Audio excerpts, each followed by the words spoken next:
অন্নদান কমপ্লেক্সে কিন্তু 4 time free coupon দেওয়া হয় ভোগের জন্য।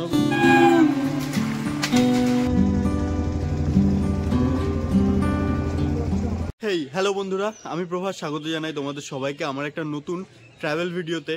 আমি আছি এখন আমার বাড়ির একদম পাশের স্টেশন হাবড়াতে। আর এই হাবড়া থেকে আমি আজকে যাব মায়াপুর। আমাদের এই হাবড়া থেকে মায়াপুর যেতে হলে সবার আগে আমাদেরকে কৃষ্ণনগর যেতে হবে। তো কৃষ্ণনগর যাওয়ার জন্য আমাদের হাবড়া থেকে দুটো উপায় আছে। এক হচ্ছে বনগাঁ রানাঘাট হয়ে কৃষ্ণনগর, নয় হাবড়া শিয়ালদা তারপরে কৃষ্ণনগর। তো আমি তোমাদেরকে হাবড়া শিয়ালদা তারপরে কৃষ্ণনগরের যেই ট্রেন জার্নিটা সেটা এই ভিডিওটাতে দেখাবো। আর সাথে এই ভিডিওতে আমি তোমাদেরকে দেখাবো একদিনের মায়াপুরের ভ্রমণের অভিজ্ঞতা। তো তোমরা ভিডিওটা দেখতে থাকো, ভিডিওটা তোমাদের ভালো লাগবে। ভিডিওটা যদি তোমাদের ভালো লেগে থাকে তাহলে অবশ্যই একটা লাইক করে দিও। আর চ্যানেলে যারা নতুন তারা প্লিজ আমার এই ছোট্ট চ্যানেলটিকে সাবস্ক্রাইব করে আমাকে একটু মোটিভেট করো নেক্সট ভিডিও বানানোর জন্য। 8:10 বনগাঁ শিয়ালদা লোকাল দাঁড়িয়ে আছে হাবড়ার 2 নম্বর প্ল্যাটফর্মে। আর 1 নম্বর থেকে পাস হচ্ছে ভারত বাংলাদেশ বন্ধন এক্সপ্রেস। এই বনগাঁ শিয়ালদা লোকাল ট্রেন করেই এখন আমি যাব শিয়ালদা স্টেশন পর্যন্ত। ট্রেনটা বেশ ফাঁকাই ছিল, বেশ ফাঁকায় আমি পৌঁছে গেছিলাম শিয়ালদাতে।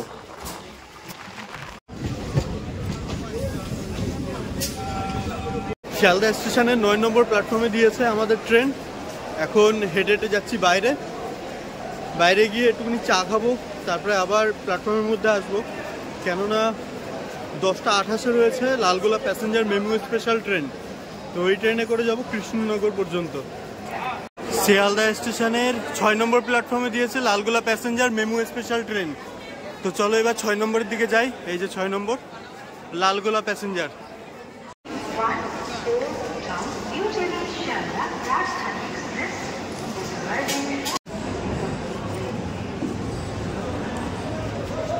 শিয়ালদা স্টেশনে মেমু ট্রেন ঢুকবে ভাবলাম, কিন্তু এখানটা দিয়েছে ইএমইউ ট্রেন, যেগুলো হচ্ছে লোকাল ট্রেন আর কি, আমাদের ওইখান থেকেও চলে, সেই ট্রেন দিয়েছে। কোনো রকম গুতোগুতি করে ট্রেনে উঠে সিট পেয়েছি। তো চলো সিটে গিয়ে বসি, এবার সিগন্যাল হয়ে গেছে। শিয়ালদা স্টেশন থেকে আমাদের এই লালগোলা প্যাসেঞ্জার ট্রেনটি 10:28 ছেড়ে যাওয়ার কথা ছিল, বাট আমাদের ট্রেনটা 10:35 শিয়ালদা স্টেশন থেকে ছাড়লো। আর এই ভিডিওটাতে আমি তোমাদেরকে শিয়ালদা থেকে কৃষ্ণনগর পর্যন্ত যতগুলো স্টেশন পড়বে সেই সবকটা স্টেশন দেখাবো। তোমরা ভিডিওটা এনজয় করতে থাকো আর ভিডিওটা লাস্ট পর্যন্ত দেখো।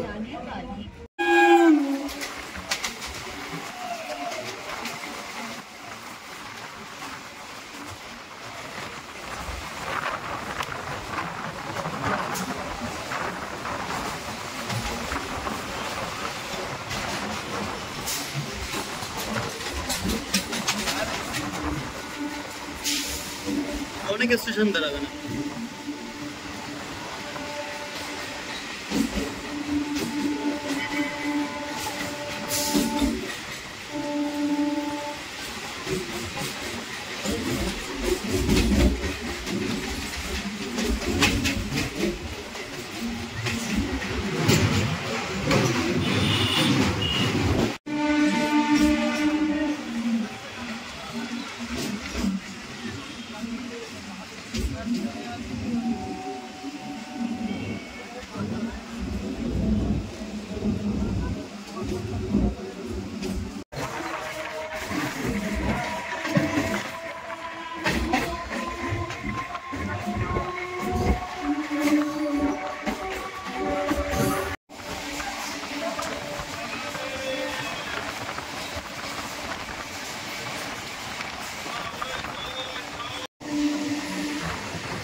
এটি কৃষ্ণনগর সিটি স্টেশন।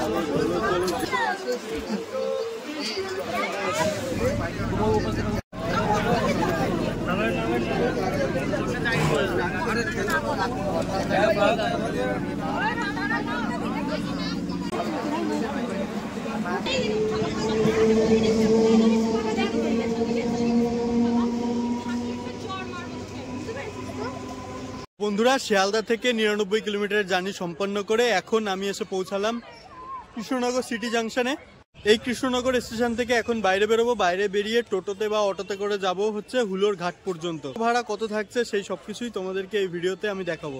স্টেশন থেকে বাইরে বেরিয়ে হাঁটতে হাঁটতে চলে এলাম এই অটো স্ট্যান্ডে। আর এই অটো স্ট্যান্ড থেকে যাব হচ্ছে হুলোর ঘাট পর্যন্ত। ভাড়া পড়ছে 30 টাকা করে। তো চলো অটোতে গিয়ে বসি।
তো এই হলো সামনে স্বরূপগঞ্জ হুলোর ঘাট। আর এখান থেকে এখন নৌকায় করে নদী পার করব। সামনে যে নদীটা আছে এটা হচ্ছে জলঙ্গি নদী। এই জলঙ্গি নদী পার করে যাব ওই পারে মায়াপুরে। এখান থেকে নৌকায় করে ভাড়া হচ্ছে 3 টাকা করে মাথা পিছু।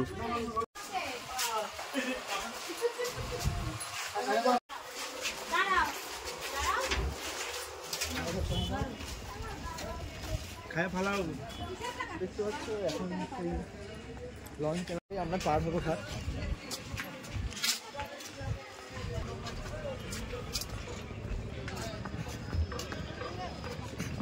হচ্ছে লঞ্চ চলে এসছে। লঞ্চের পুরো ওই পাশে যে লঞ্চ যাবে ওখান থেকে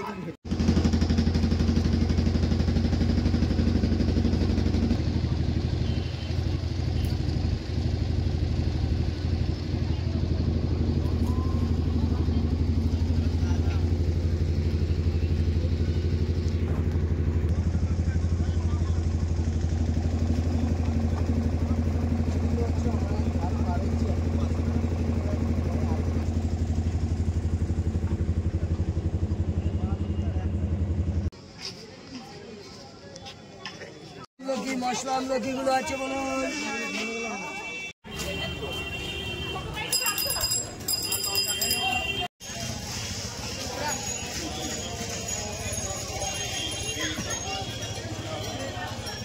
তো ঘাটের থেকেই নিয়ে নিলাম আমরা টোটো, আর এই টোটোতে করে আমাদের মন্দির পর্যন্ত যেতে ভাড়া লাগছে 10 টাকা করে। তো তোমরা যদি চাও তাহলে কিন্তু ঘাটের থেকে হেঁটে হেঁটেও এই মায়াপুর মন্দির পর্যন্ত, মেন যেই মন্দির সেই মন্দির পর্যন্ত যেতে পারো।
তো এই এখন আমরা প্রবেশ করছি মায়াপুরের মেন মন্দিরের 1 নম্বর গেট থেকে।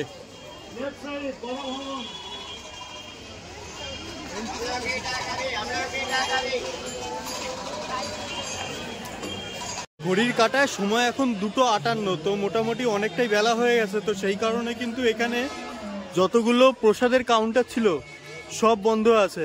গদা ভবনের মানে বলতে পারো যতগুলো কাউন্টার ছিল সবই বন্ধ আছে, শুধুমাত্র এই একটা সুলভ প্রসাদ সেটাই কিন্তু একমাত্র খোলা আছে। তো এখান থেকে কুপন কাটবো, কেটে প্রসাদ গ্রহণ করতে যাব। 12টা থেকে 4টে পর্যন্ত কিন্তু এই কাউন্টারটা খোলা থাকে। তো তোমরা যারা প্রসাদ নেওয়ার জন্য কুপন কাটতে চাও তারা কিন্তু এখান থেকেও কুপন কেটে নিতে পারো। এখানে প্রসাদের যে কুপন সেই কুপনের দাম কিন্তু মাত্র 40 টাকা। এই হচ্ছে ইসকনের সুলভ প্রসাদের যে কুপন। এখন আমরা যাব যেখানটা প্রসাদ দিচ্ছে সেখানটাতে। শিল প্রভুপাদ পুষ্প সমাধি মন্দিরের পাশেই রয়েছে এই লম্বা লাইন, আর এই লাইন ধরেই যাব আমরা ভেতরে প্রসাদ গ্রহণ করতে।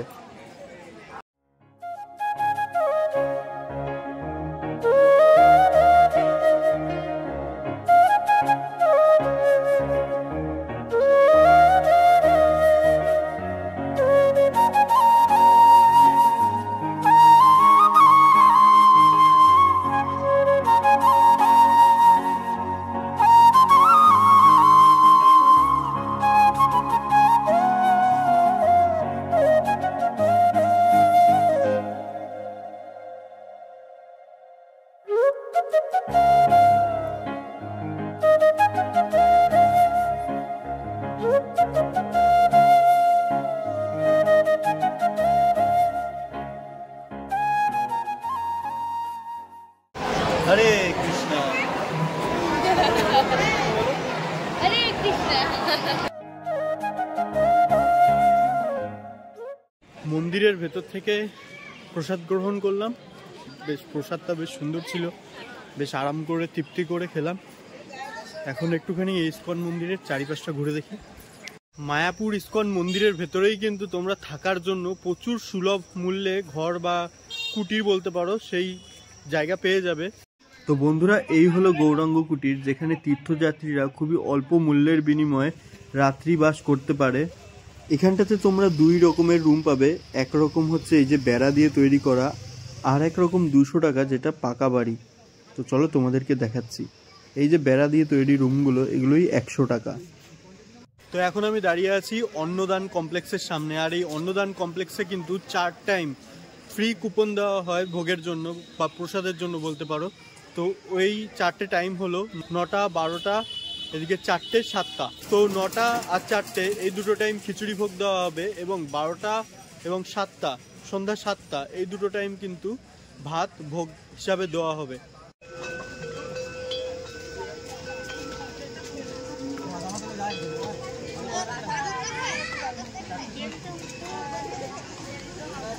আমরা এখন যাচ্ছি মায়াপুর মন্দিরের ভেতরে অবস্থিত যে গোশালা, সেই গোশালার দিকে। তো গোশালায় গিয়ে গোমাতাদের দেখবো আর তোমাদেরকেও গোমাতা দর্শন করাবো।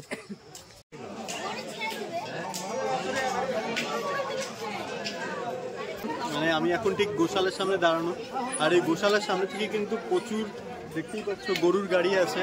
এই গরুর গাড়িগুলোতে কিন্তু তোমরা মায়াপুর ইস্কনের যে মেন মন্দির, সেই মন্দির থেকে এই গোশালা পর্যন্ত আসতে পারবে।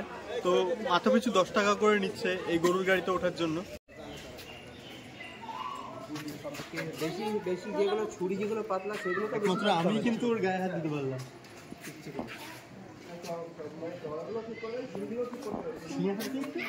আমাকে তুই দেবো না। এই গোশালার ভেতর থেকেই এরকম 100 গ্রামের দই নিয়ে নিলাম, টেস্ট করছি, একদম পুরো টাটকা দই। তো খেয়ে বলছি।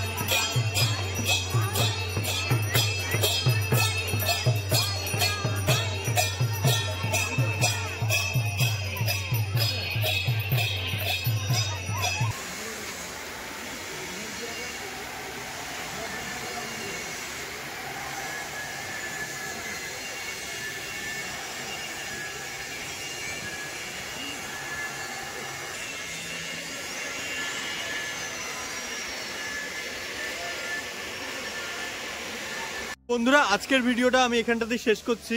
ভিডিওটা তোমাদের কেমন লাগলো সেটা অবশ্যই আমাকে জানিও। ভিডিওটা যদি তোমাদের ভালো লেগে থাকে তাহলে একটা ছোট্ট লাইক করে দিও। আর তোমরা কবে মায়াপুর আসছো সেটা কিন্তু অবশ্যই কমেন্টস করে জানিও। এখন আমি বেরোবো এখান থেকে, এখন বাজে সময় 6টা। কৃষ্ণনগর পৌঁছতে হবে, সেখান থেকে ট্রেন ধরতে লাগবে, বাড়ি যেতে অনেকটা টাইম লেগে যাবে। তো আর বেশি এখানটা সময় দেবো না, বেরিয়ে যাবো সোজা স্টেশনের দিকে।